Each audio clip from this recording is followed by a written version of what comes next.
Hello, my name is Victor. This video covers lessons 5 and 6 of the Master Key System. I have included a link in the description that you can use to download it for free if you're interested in reading it. This part tells how the subconscious processes are continually at work, and it tells how we may consciously direct this work instead of being mere passive recipients of its activity. It tells how we may have a vision of the destination to be reached, the dangers and pitfalls to be avoided. It tells how the Word has become flesh, how we are constantly creating and recreating ourselves. It tells of a mental home which each of us is building for ourselves, the importance of this home, where the material is secured, the character of the furnishing, how and why many of us need a mental house cleaning in case we wish to realize our ideas. It tells of the conditions by which we may come into an inheritance of health, harmony and prosperity, and the condition is one which demands no sacrifice except the loss of our limitations, our servitudes and our weaknesses, and costs only the labor of harvesting its great resources. Introduction. After studying this part carefully, you will see that every conceivable force or object or fact is the result of mind in action. Mind in action is thought, and thought is creative. Men are thinking now as they never thought before. Therefore, this is a creative age, and the world is awarding its richest prizes to the thinkers. Matter is powerless, passive, inert. Mind is force, energy, power. Mind shapes and controls matter. Every form which matter takes is but the expression of some pre-existing thought. But thought works no magic transformations, it obeys natural laws, it sets in motion natural forces, it releases natural energies, it manifests in your conduct and actions, and these in turn react upon your friends and acquaintances, and eventually upon the whole of your environment. You can originate thought, and, since thoughts are creative, you can create for yourselves the things you desire. Part 5. At least 90% of our mental life is subconscious, so that those who fail to make use of this mental power live within very narrow limits. The subconscious can and will solve any problem for us if we know how to direct it. The subconscious processes are always at work, the only question is, are we to be simply passive recipients of this activity, or are we to consciously direct the work? Shall we have a vision of the destination to be reached, the dangers to be avoided, or shall we simply drift? We have found that mind pervades every part of the physical body and is always capable of being directed or impressed by authority coming from the objective or the more dominant portion of the mind. The mind, which pervades the body, is largely the result of heredity, which, in turn, is simply the result of all the environments of all past generations on the responsive and ever-moving life forces. An understanding of this fact will enable us to use our authority when we find some undesirable trait of character manifesting. We can consciously use all the desirable characteristics with which we have been provided, and we can repress and refuse to allow the undesirable ones to manifest.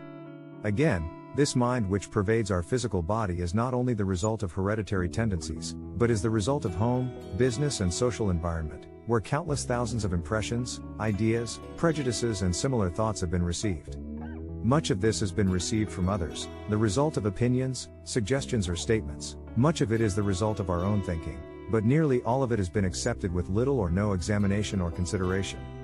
The idea seemed plausible, the conscious received it, passed it on to the subconscious, where it was taken up by the sympathetic system and passed on to be built into our physical body. The Word has become flesh. This, then, is the way we are constantly creating and recreating ourselves. We are today the result of our past thinking, and we shall be what we are thinking today.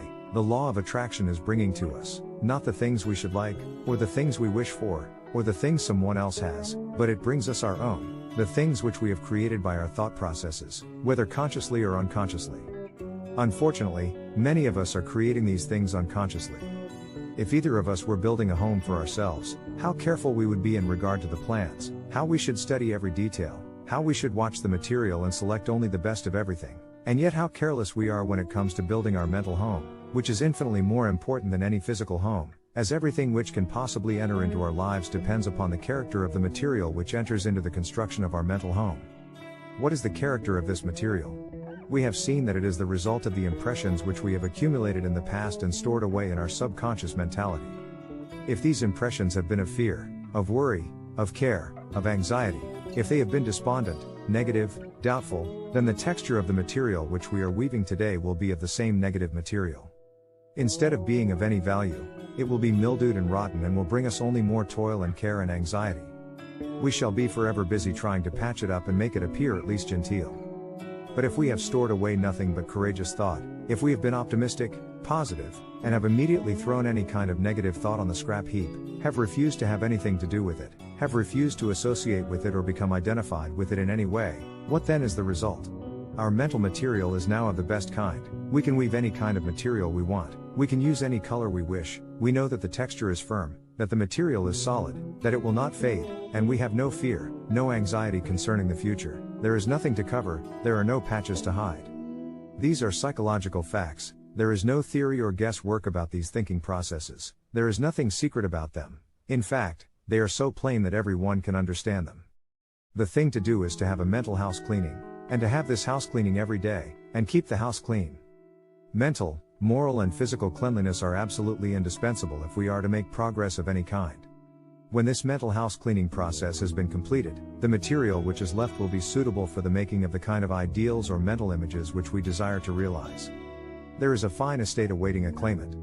Its broad acres, with abundant crops, running water and fine timber, stretch away as far as the eye can see. There is a mansion, spacious and cheerful, with rare pictures, a well-stocked library, rich hangings, and every comfort and luxury. All the heir has to do is to assert his heirship, take possession, and use the property. He must use it, he must not let it decay, for use is the condition on which he holds it. To neglect it is to lose possession. In the domain of mind and spirit, in the domain of practical power, such an estate is yours. You are the heir. You can assert your heirship, and possess, and use this rich inheritance. Power over circumstances is one of its fruits. Health, harmony and prosperity are assets upon its balance sheet. It offers you poise and peace.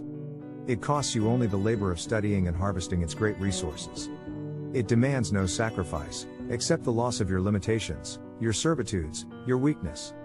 It clothes you with self-honor, and puts a scepter in your hands. To gain this estate, 3 processes are necessary. You must earnestly desire it. You must assert your claim. You must take possession. 17. You admit that those are not burdensome conditions. You are familiar with the subject of heredity. Darwin, Huxley, Haeckel, and other physical scientists have piled evidence mountain high that heredity is a law attending progressive creation. It is progressive heredity which gives man his erect attitude, his power of motion, the organs of digestion, blood circulation, nerve force, muscular force, bone structure and a host of other faculties on the physical side. There are even more impressive facts concerning heredity of mind force. All these constitute what may be called your human heredity. But there is a heredity which the physical scientists have not compassed. It lies beneath and antecedent to all their researches. At a point where they throw up their hands in despair, saying they cannot account for what they see, this divine heredity is found in full sway. It is the benignant force which decrees primal creation.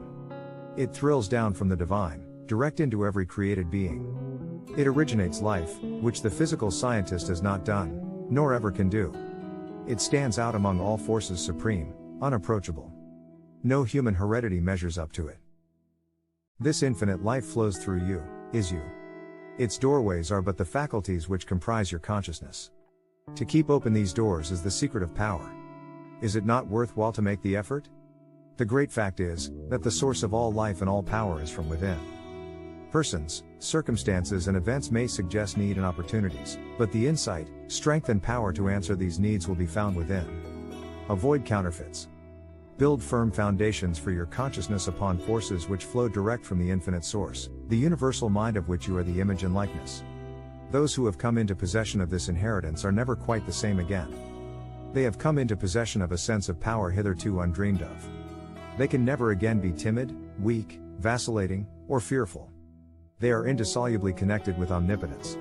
Something in them has been aroused. They have suddenly discovered that they possess a tremendous latent ability of which they were heretofore entirely unconscious. This power is from within, but we cannot receive it unless we give it. Use is the condition upon which we hold this inheritance.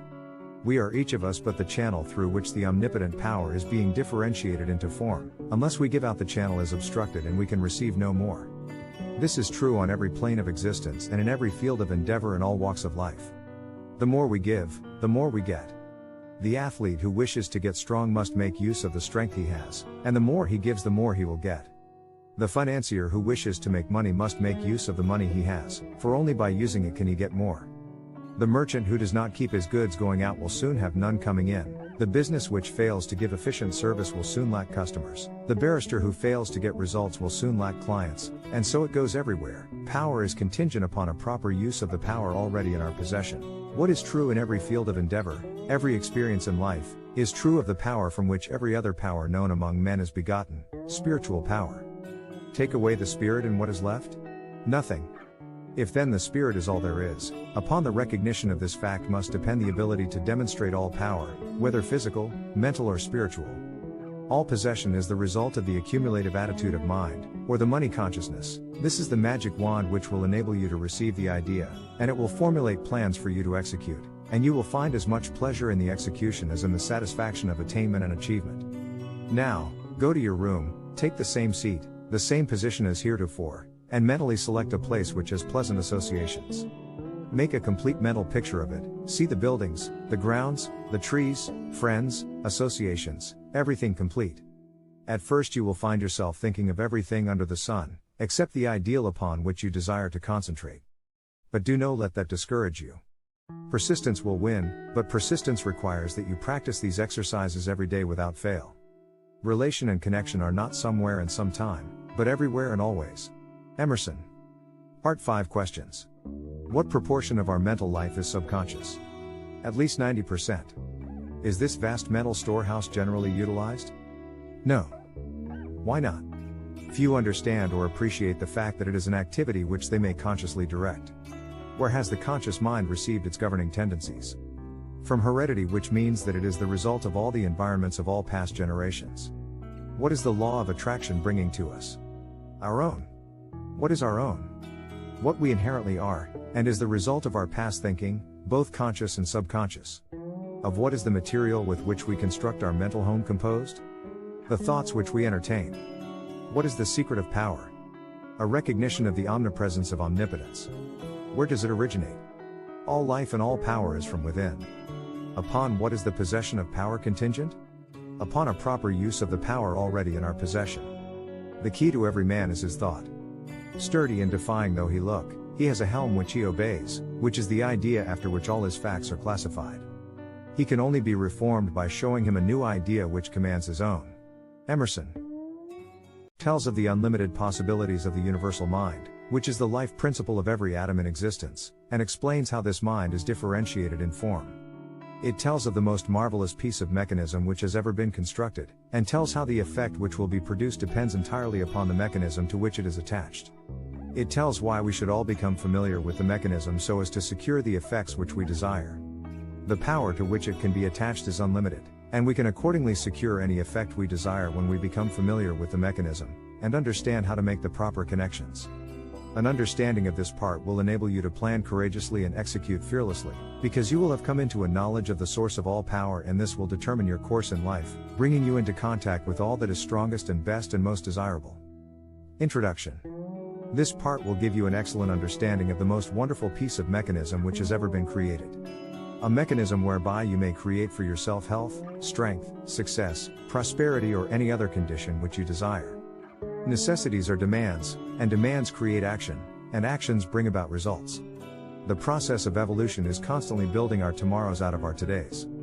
Individual development, like universal development, must be gradual with an ever-increasing capacity and volume. The knowledge that if we infringe upon the rights of others we become moral thorns and find ourselves entangled at every turn of the road, should be an indication that success is contingent upon the highest moral ideal, which is the greatest good to the greatest number.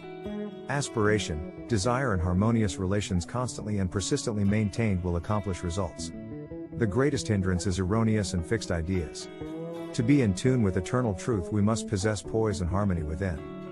In order to receive intelligence the receiver must be in tune with the transmitter. Thought is a product of mind, and mind is creative, but this does not mean that the universal will change its modus operandi to suit us or our ideas, but it does mean that we can come into harmonious relationship with the universal, and when we have accomplished this we may ask anything to which we are entitled, and the way will be made plain. Part 6. The universal mind is so wonderful that it is difficult to understand its utilitarian powers and possibilities and its unlimited creative effects. We have found that this mind is not only all intelligence but all substance. How, then, is it to be differentiated in form? How are we to secure the effect which we desire? Ask any electrician what the effect of electricity will be and he will reply that electricity is a form of motion and its effect will depend upon the mechanism to which it is attached. Upon this mechanism will depend whether we shall have heat, light, power, music or any of the other marvelous demonstrations of power to which this vital energy has been harnessed. What effect can be produced by thought? The reply is that thought is mind in motion, just as wind is air in motion, and its effect will depend entirely on the mechanism to which it is attached. Here, then, is the secret of all mental power. It depends entirely on the mechanism which we attach. What is this mechanism? You know something of the mechanism which has been invented by Edison, Bell, Marconi and other electrical wizards, by which place and space and time have become only figures of speech, but did you ever stop to think that the mechanism which has been given you for transforming the universal, omnipresent potential power was invented by a greater inventor than Edison? We are accustomed to examining the mechanism of the implements which we use for tilling the soil, and we try to get an understanding of the mechanism of the motor car which we drive, but most of us are content to remain in absolute ignorance of the greatest piece of mechanism which has ever come into existence, the brain of man. Let us examine the wonders of this mechanism, perhaps we shall thereby get a better understanding of the various effects of which it is the cause. In the first place, there is the great mental world in which we live and move and have our being. This world is omnipotent, omniscient and omnipresent. It will respond to our desire in direct ratio to our purpose and faith. The purpose must be in accordance with the law of our being, that is, it must be creative or constructive. Our faith must be strong enough to generate a current of sufficient strength to bring our purpose into manifestation. As thy faith is, so be it unto thee, bears the stamp of scientific test. The effects which are produced in the world without are the result of the action and reaction of the individual upon the universal. That is the process which we call thinking. The brain is the organ through which this process is accomplished. Think of the wonder of it all.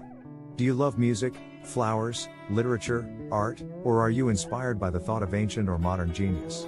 Remember, every beauty to which you respond must have its corresponding outline in your brain before you can appreciate it. There is not a single virtue or principle in the storehouse of nature which the brain cannot express.